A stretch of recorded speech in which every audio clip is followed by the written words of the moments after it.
आज हम आप सभी के लिए लेकर आए हैं भक्त राजा मोरध्वज की कहानी।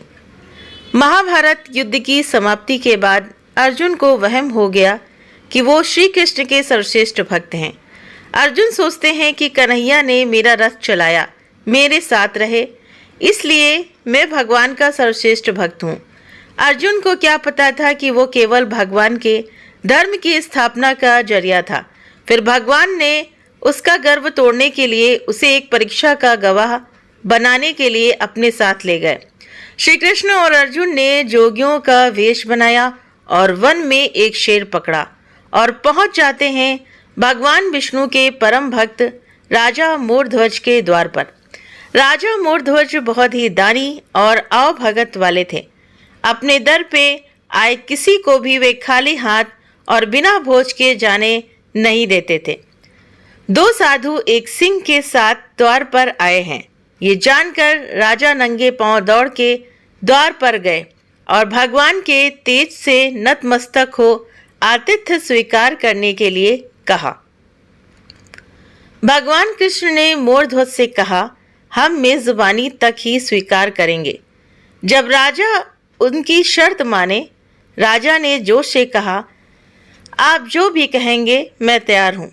भगवान कृष्ण ने कहा, हम तो ब्राह्मण हैं, कुछ भी खिला देना, पर यह सिंह नरभक्षी है।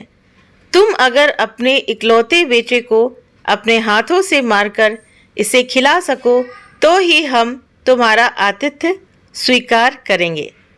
भगवान की शर्त सुन मोरध्वज के होश उड़ गए। फिर भी राजा अपना आतिथ्य धर्म नहीं छोड़ना चाहता था। उसने भगवान से कहा, प्रभु मुझे मंजूर है, पर एक बार मैं अपनी पत्नी से पूछ लूं। भगवान से आज्ञा पाकर राजा महल में गया तो राजा का उतरा हुआ मुख देखकर पतिव्रता रानी ने राजा से इसका कारण पूछा।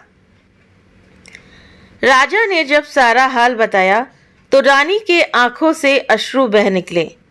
फिर भी वो अभिमान से राजा से बोली कि आपकी आन पर मैं अपने सैकड़ों पुत्र कुर्बान कर सकती हूँ। आप साधुओं को आदरपूर्वक अंदर ले आइए। अर्जुन ने भगवान से पूछा, माधव ये क्या माजरा है, आपने ये क्या मांग लिया? कृष्ण बोले, अर्जुन तुम देखते जाओ और चुप रहो। राजा तीनों को अंदर ले आए और भोजन की तैयारी शुरू की। भगवान को 56 भोग परोसा गया, पर अर्जुन के गले से उतर नहीं रहा था। राजा ने स्वयं जाकर पुत्र को तैयार किया। पुत्र भी 3 साल का था। नाम था रतन कंवर। वो भी माता पिता का भक्त था। उसने भी हंसते हंसते अपने प्राण दे दिए, परंतु उफ न की। राजा रानी ने अपने हाथों से आरी लेकर पुत्र के 2 टुकड़े किए और सिंह को परोस दिया। भगवान ने भोजन ग्रहण किया, पर जब रानी ने पुत्र का आधा शरीर देखा तो वो आंसू रोक न पाई।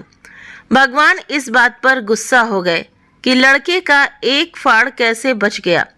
भगवान रुष्ट होकर जाने लगे तो राजा रानी रुकने की मिन्नतें करने लगे।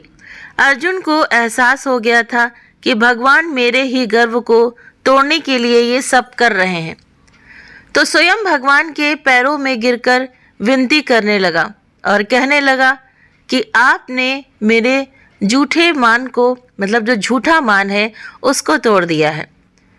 राजा रानी के बेटे को उनके ही हाथों से मरवा दिया और अब रूठ के जा रहे हो। ये उचित नहीं है प्रभु, मुझे माफ करो और भक्त का कल्याण करो। तब केशव ने अर्जुन का घमंड टूटा जान रानी से कहा कि वो अपने पुत्र को आवाज दे। रानी ने सोचा, पुत्र तो मर चुका है, अब इसका क्या मतलब। पर साधुओं की आज्ञा मानकर उसने पुत्र रतन कंवर को आवाज लगाई।